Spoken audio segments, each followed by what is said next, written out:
Hello, boxing fans around the world. Welcome once again to another episode of Talk and Fight. In this case, we're talking specifically about the Olympics to be happening in July, and more specifically, boxing. So, I read some articles that were pretty disappointing on the weekend with respect to what the Japanese officials might be thinking with respect to possibly canceling the Olympics. Did you find out any more information on this specifically? No, I mean, on that particular front, as you know, we reported the other day that they are still talking to both the vaccine minister as well as the prime minister and everyone else are saying that, yes, we may still have to make that decision to cancel the Olympic Games.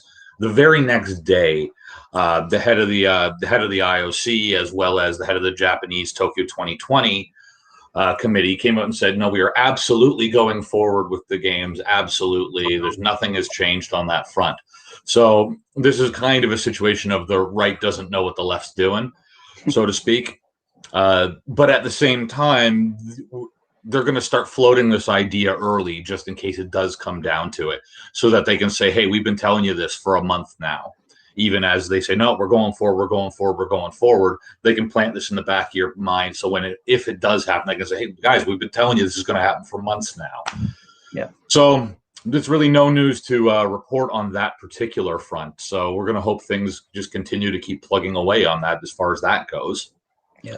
We have seen the beginnings of the fallout, though, from the cancellation of the Americas tournament, unfortunately. One of our own, someone that we've talked about on the show here before, is in a bit of a rough spot as a result of that cancellation. So I thought we'd take a little bit of a look at that today. Canadian boxer Mandy Bujold has hit another huge roadblock in the Tokyo 2020 qualifying.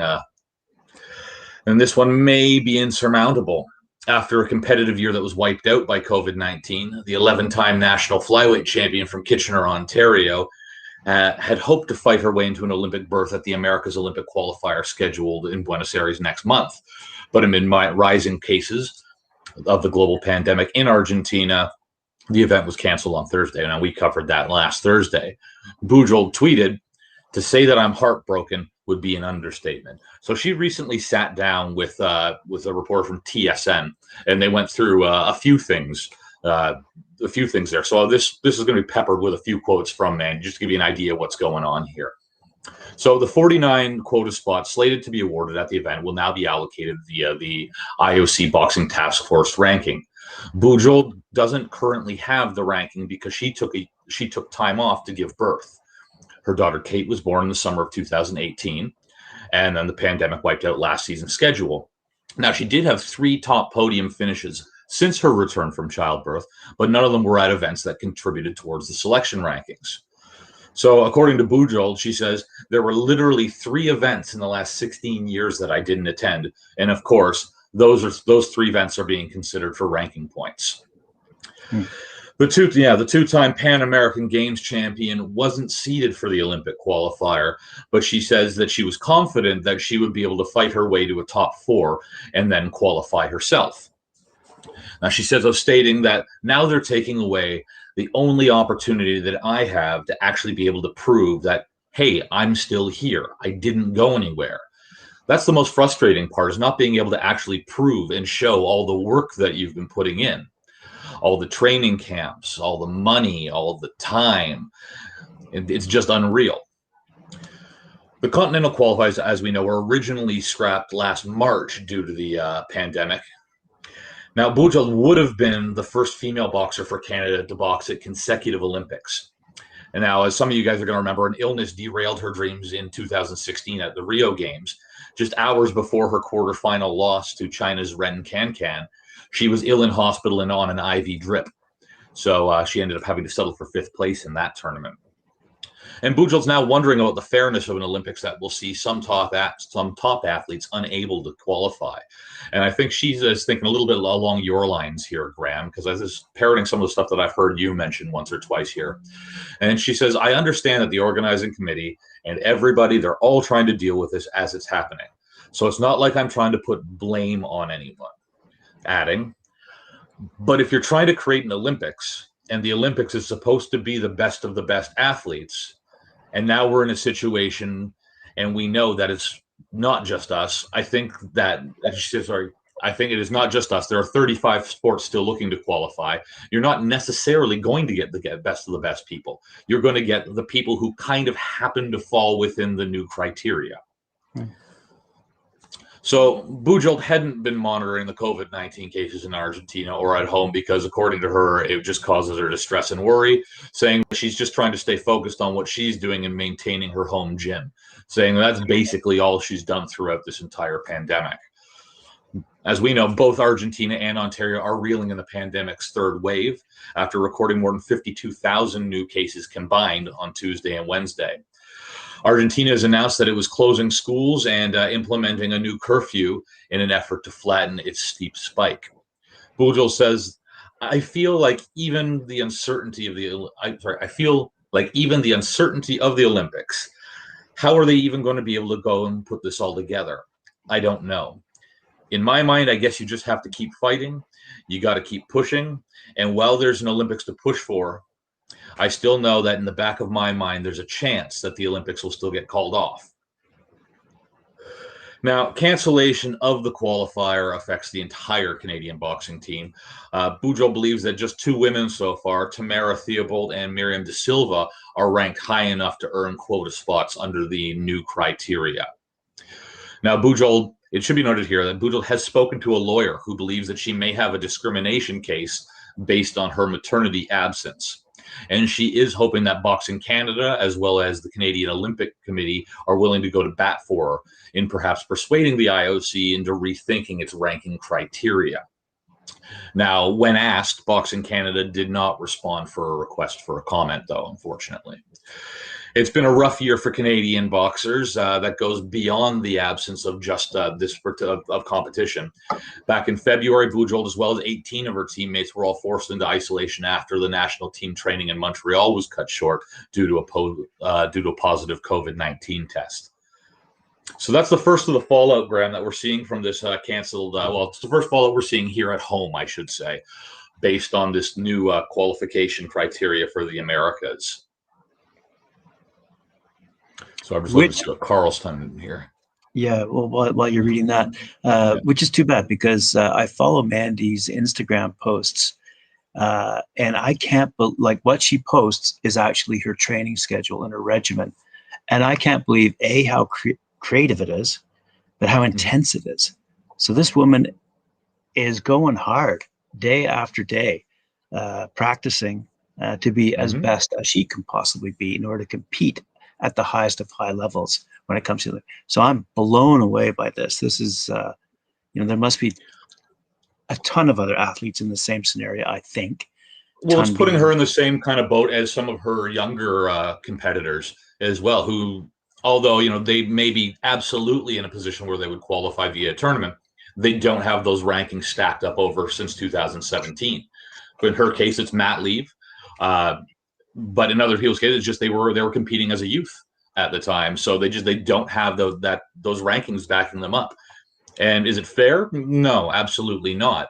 Will we see Boxing Canada get involved over a single boxer trying to qualify for the Olympics under this new criteria? I think it's unlikely, unfortunately.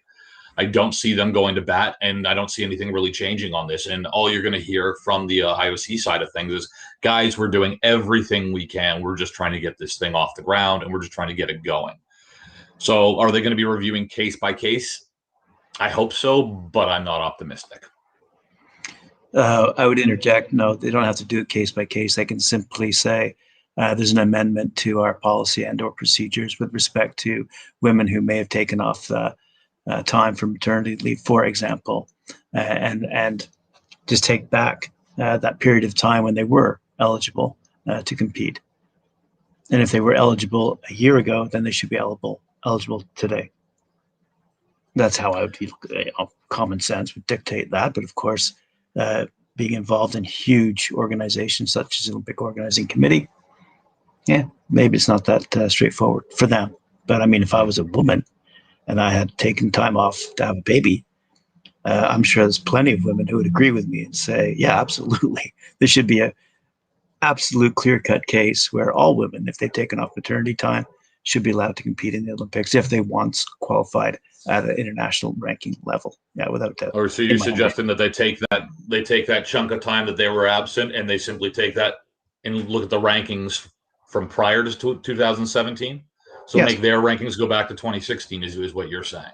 Well, in a nutshell, let's just say the gold medal winner of the 2016 Olympics in any event, for some peculiar reason, was disqualified due to COVID because they were either taking time off for maternity or simply could not compete in any sanctioned qualifying event because of COVID again. Then yes, I would take that time period away. It disappears. And if they qualified and if they're still eligible and they still want to compete and therefore are deemed as a top ranked boxer or athlete, they should be allowed to compete. Yes, that's what I'm saying. Well, I think you should put that in an open letter and send it off to Boxing Canada, the IOC, and the Boxing Task Force. And we'll see what we can't get some. We'll throw it up on change.org. We'll get some signatures behind this one. Sure. Yeah. Right now, I don't think I'm that much of an influencer. But that's my opinion. And I'm pretty sure a cajillion women around the world would agree with me, if not men. But I'm pretty sure I'm right. I think it's unfair that COVID has intervened in a lot of people's lives. That'd be a complete waste of time. Yep. But anyway, the point of the matter is, women, if they've taken time off due to maternity leave, or any athlete who's been impacted negatively by COVID, should have their ranking reinstated due to whether we're positioned prior to COVID breaking out. Simple solution. I don't think it's that simple, just based on the fact that, well, you're away. Nobody else's rankings have frozen. Everybody else is still moving up and down those rankings the whole time that you're away. So it's hard to say that you're just going to, okay, well, I was ranked 5th, let's say, in the world. I can just take a step out and they should just reinsert me back at my previous ranking when I come back. There's just too many moving parts to do it that way. Okay, let's take another sport. I'm the governing body of Hockey Canada, and I want to field the best hockey competitors on my hockey team. It's a subjective opinion. I'm going to invite 30 people based on not their rankings, but who I believe to be the best of the best. Surely Boxing Canada can take a look at who is currently the best boxers that Canada can supply to the Olympics and choose based on a valid opinion. Well, yeah, but the problem is Canada, we as a country, we as any National Olympic Committee aren't guaranteed any spots at the Olympics.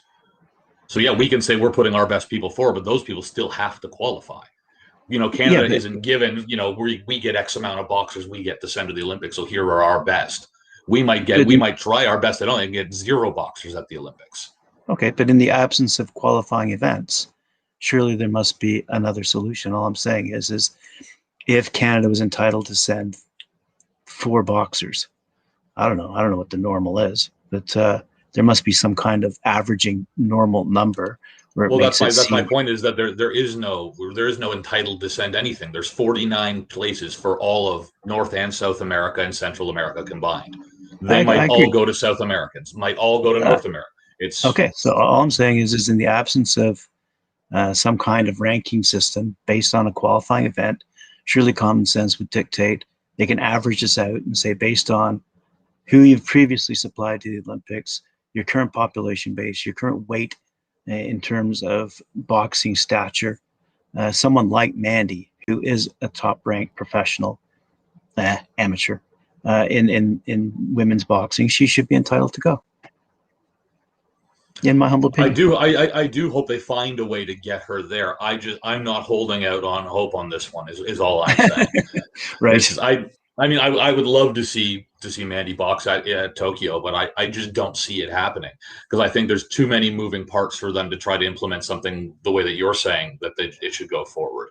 And it's just not the way that they allocate, because no country is guaranteed. If we start looking at just the size of the country, how many boxers can you field, things like that, looking at population density and other things to try to determine how many spots each country should get, as opposed to the quotas for the Americas, Then all of a sudden you see a country like Cuba, for example, that traditionally does very well at the international boxing events, has a very small population though. So maybe they're only allowed to send one boxer now based on this thing that you're proposing here, as opposed to the US, because they have hundreds of millions of people, might be able to field 20 boxers now. Yeah. So so again, it doesn't. There's a lot of moving parts, and I know that. And Mandy Bujold made a great point. These people are trying to put this together in real time, as the government of because it wasn't the IOC who said, "No, I don't think we're going to do this." It was the government of Argentina that said, "This can't go on. We can't support these athletes coming in." So that's why this has been canceled. The IOC has said it's too close to that tournament to be able to, for us to either reschedule it or simply relocate it. So, and that's why we're moving on to this new system, and I'm still hoping that the European qualifier is going to go forward. But given if the IOC had their way, these guys would still be fighting in Buenos Aires in a couple of weeks' time. So it's all about moving parts, because it's not one centralized group of people making a decision. We have a centralized group of people reacting to outside influence is what we've got, and they can only do what they're allowed to do. So at the end of the day, the government of Argentina says nope. That's all they can do. And again, I know Florida would be happy to take on that one. Orlando would be happy not only for the live. I'm sure they would take the qualifier too, but with less than 4 weeks to go before the actual tournament, too many moving parts to move that many. Remember, it was like 400 people or something like that. Or no, sorry, it was 1,400 people.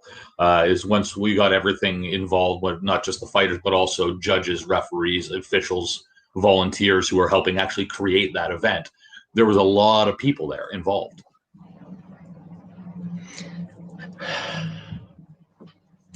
It can't be that hard. I mean, those 1,400 people, seriously, those 1,400 people wouldn't care whether they're taking a flight to Buenos Aires or Orlando. And quite frankly, Orlando is more than capable of accepting 1,400 people. That's a few plane loads in any given day that arrive in any given hour for those 1,400 people to go visit Disney World.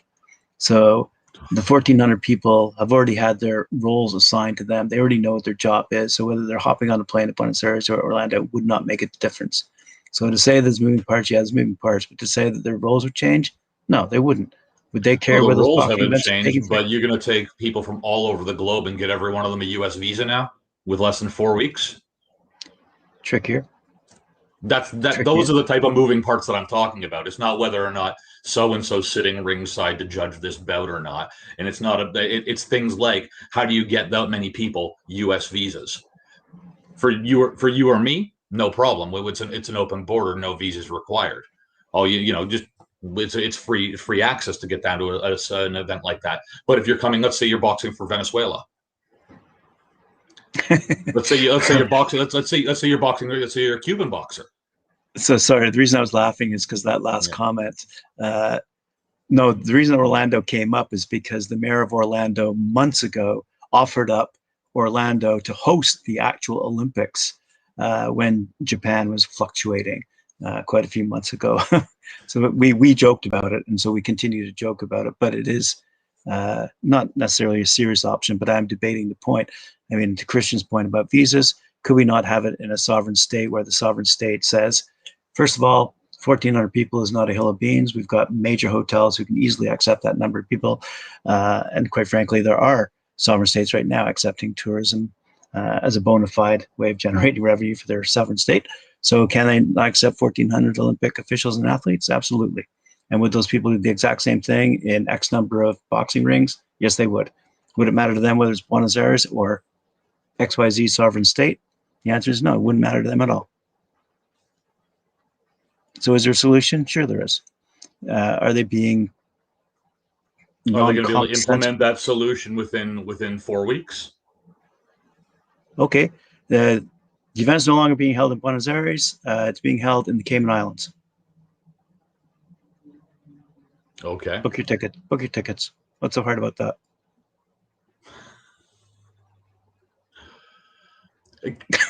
Again, it's moving parts, right? It's logistics at this part, and that's what they said from day one on this. And but to your point, there are things that are happening in the world. right now. Let's move on from this one just a little bit, because Good, there's because two more. my phone's going crazy right now. So go ahead. Which means you're upsetting people. That's why I always turn mine into airplane mode before we start talking. Keeps us good. Eddie Hearn, Joshua Fury fight. They're this close to making an actual announcement. And Carl just brought this up a moment ago, that if it goes ahead, that Fury may not have his cornerman with him, who might be at the Olympics. Why? Because this fight is now due to take place, theoretically, on the 24th of July, which is the first day of Olympic competition. So Eddie, and the only reason I'm bringing this up at all is because Eddie Hearn has come out and said that he believes that the Joshua Fury fight is a bigger event than the Olympic Games.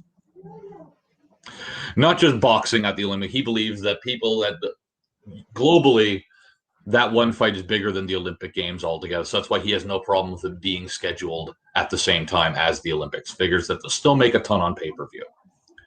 Figures the broadcast money's still going to be there. Now, what he's not saying is that, because he's posturing, what he's not saying is, oh yeah, I mean, it's also going to take place in Saudi Arabia, and it'll be the middle of the night during it for Tokyo. So there will be no Olympic Games going on at the time. He's not saying any of it. He's just saying, no, absolutely, we're bigger than the Olympics. People aren't going to watch the Olympics. They're going to watch us.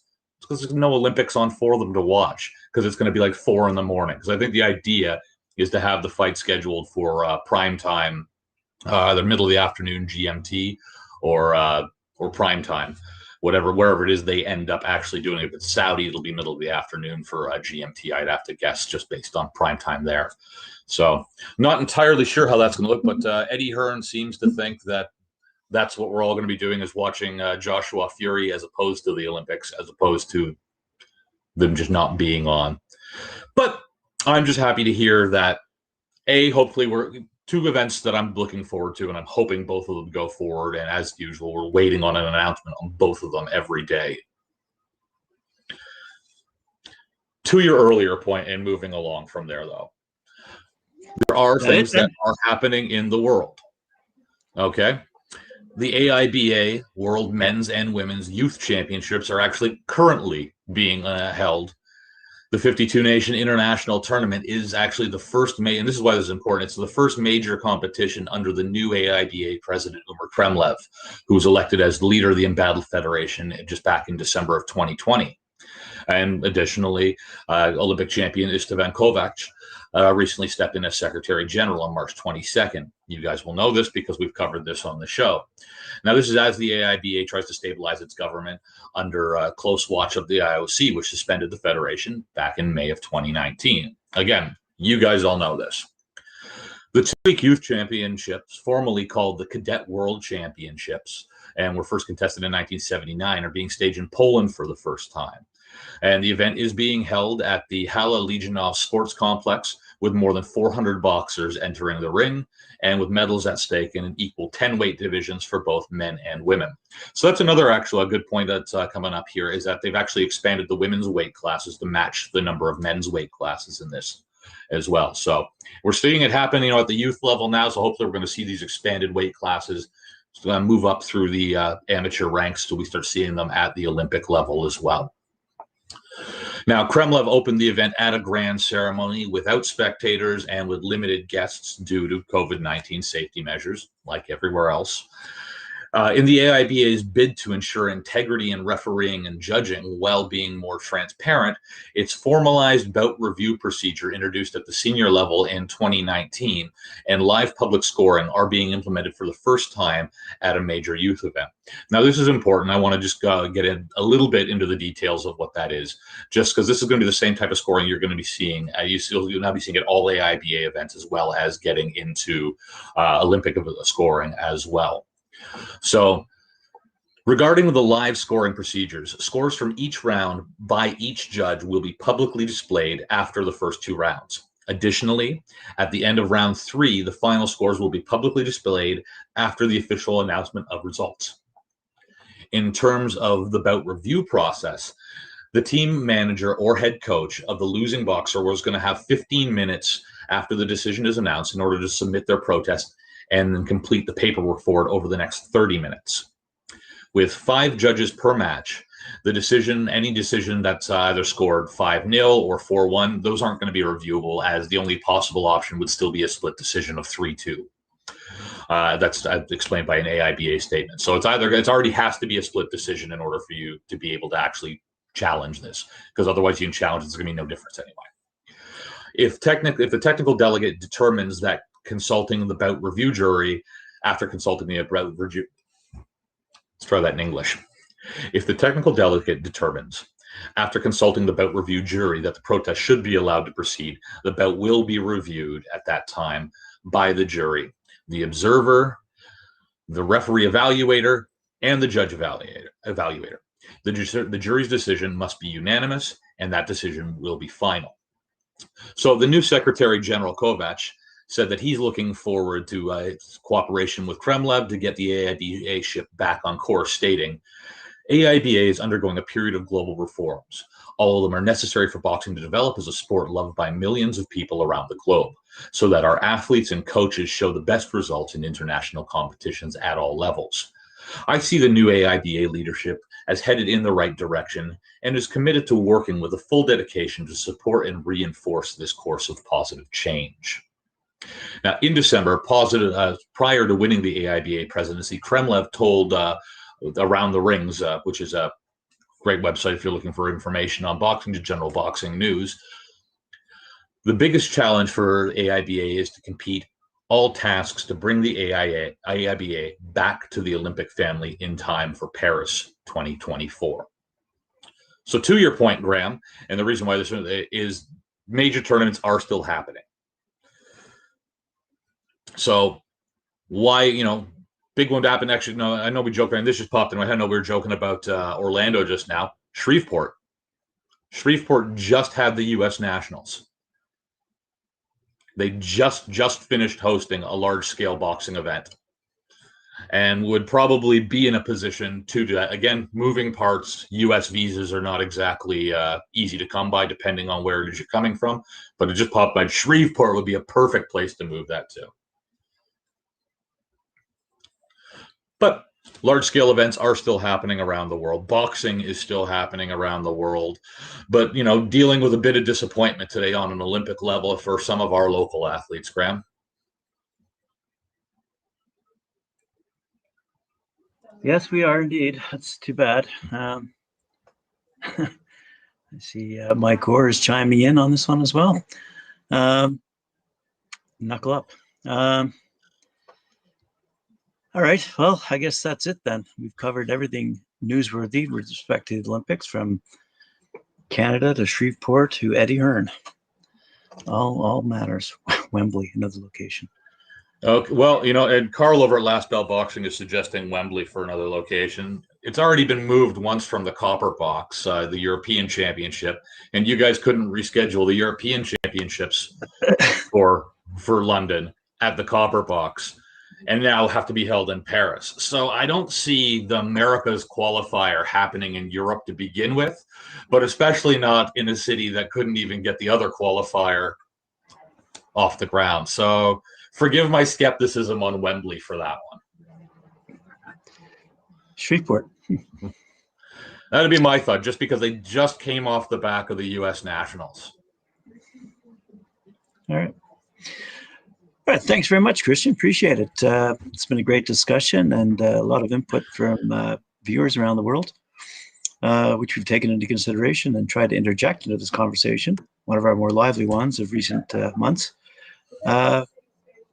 Hopefully this will continue. Hopefully it'll open up some eyes. Hopefully it'll generate some letters and emails and correspondence to those governing bodies who do have options, I believe, especially when Mandy Bujold would be, in fact, an Olympic medal contender, as are many of the fighters from around the world, including some from England. But having said that, is that everything then today? That's what we've got on for today. And as anything unfolds with the Mandy Bujold story, if we find out if there's any success to her legal challenge, or if Boxing Canada does issue a statement addressing this fact, what's going on here, I will definitely let you guys know.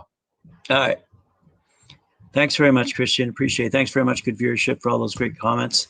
Remember, like, share, subscribe, hit that notification bell, and we'll see you tomorrow.